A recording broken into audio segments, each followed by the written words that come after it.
Quero ser ouvida. Esse espaço é seguro, não é? Posso falar o que precisa ser dito? Tenho pensamentos muito fortes, e no momento em que eu soube que o marido que eu tinha, pai dos meus filhos, era pedófilo e se insinuou para as nossas filhas, eu quis matar esse homem. Me separei por causa disso. Se ficasse com ele, faria alguma coisa e eu poderia ser presa. Quem iria cuidar dos 4? Ser mãe é uma tarefa e eu quero desempenhá-la da melhor forma possível.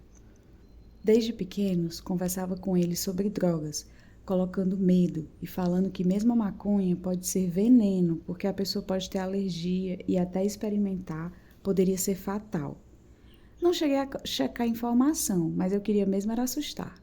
Diante do que vivi, ensinei a não confiar no ser humano, nem em pai, nem em mãe, só em Deus, que é o verdadeiro amor.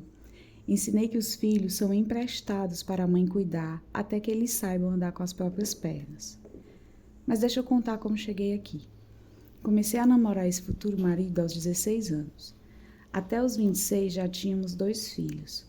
Foi um pouco antes de completar 26 que começamos a frequentar a igreja e lá fomos orientados a casar.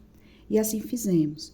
Depois vieram mais 2 crianças e a vida estava relativamente tranquila. Ele ganhava um bom dinheiro que nos sustentava, eu administrava a casa e as crianças. Nessa época, a responsabilidade de tudo, absolutamente tudo, era minha. Para mim tudo bem, gostava de cuidar da casa e dos filhos. A mais velha começou a namorar e o pai ficou furioso. Foi assim que começou a transformação. Ele se afastou da igreja e começou a beber, fumar e usar drogas. Quando começamos a namorar, ele praticava fisiculturismo e tomava bomba. Entre as sequelas, a pior era a irritabilidade. Era impossível sair com ele, sempre passava vergonha por suas grosserias. Não sou santa nem quero me vitimizar, só estou dando a minha versão. Nos eventos da empresa, ele levava apenas os filhos. Eu só participava de eventos familiares, mercado, feira e igreja. A minha filha mais velha começou a namorar por volta dos 13, 14 anos e ele me bateu. A partir daí, não quis mais ter relação com ele. Ele contou para as tias dele e elas vieram me aconselhar, já que na igreja o casamento é até que a morte nos separe. Quando contei que ele me agrediu, elas me deram apoio. Continuei casada, sem saber o que ia acontecer. Pedi a Deus para me livrar dele. Num dia, minha filha, já maior de idade, chegou vomitando. Eu estava dormindo. Ele pediu para eu cuidar dela. Eu disse que não, porque ela tinha bebido. Começou uma discussão e ela, no fervor da briga, disse que odiava o pai porque ele acariciou os seios dela enquanto ela dormia.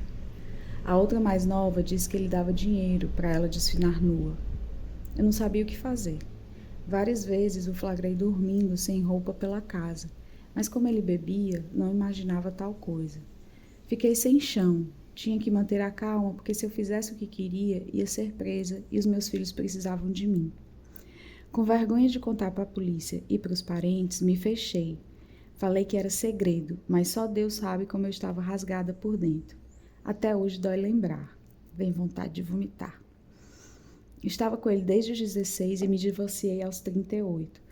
Voltei a beber, saí da igreja porque não me sentia acolhida em um momento tão delicado. Hoje entendo que não é a placa da igreja que salva, e sim Deus. Foi um período difícil. Eu não imaginava, mas estava prestes a viver algo parecido de novo. Conheci um cara, bem mais novo, que queria sair da vida de loucura e construir uma família. Me tratava muito bem, estávamos sempre juntos e unidos. A nossa diferença de idade é de quase 20 anos.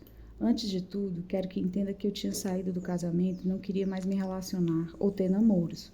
Mas ele chegou e me tratou bem. A família dele não aceitou e começou a interferir no nosso relacionamento. Falavam que me viam em bares quando estava na casa da minha mãe ou da minha filha. Era um inferno. Daí começaram a faltar com respeito com a gente, porque para eles era normal casais sofrerem agressões físicas e mentais. A minha referência não era diferente. Os meus pais, tios e tias, hoje entendo perfeitamente que eram abusivos. Meus filhos também não aceitaram bem essa segunda relação. Ele continuava bebendo e me agredia. Foram vários fins, com várias reconciliações. Depois das brigas, ele percebia que eu ia me afastando e voltava como se fosse um anjo. Com ele tive um filho, que hoje ainda é uma criança. Naquela época eu estava vulnerável. Não tinha me cuidado nem superado o primeiro trauma. Queria viver um amor, estava precisando de carinho e acolhimento.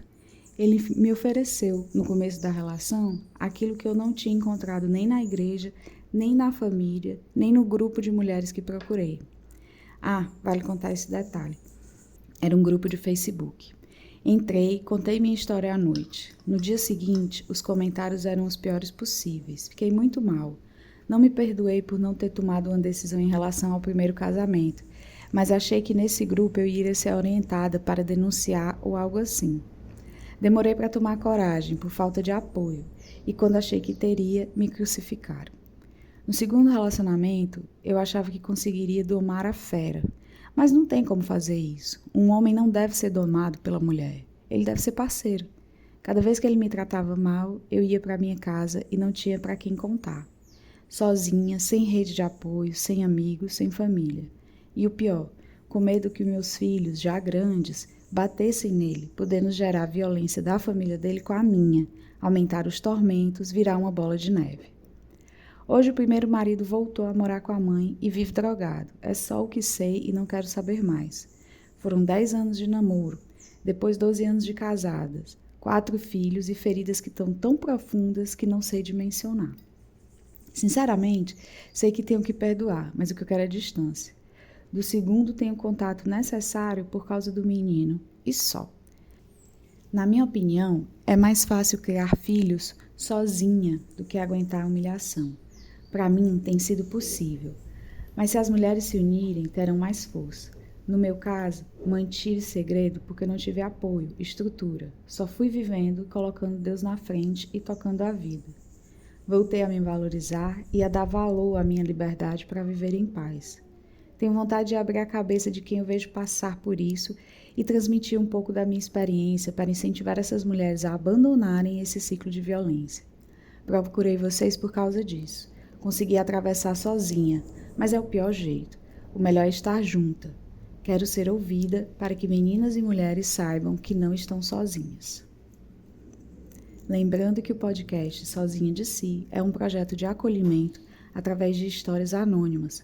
Manda a sua história para a gente pelo e-mail ghostwriter@maabondanza.com.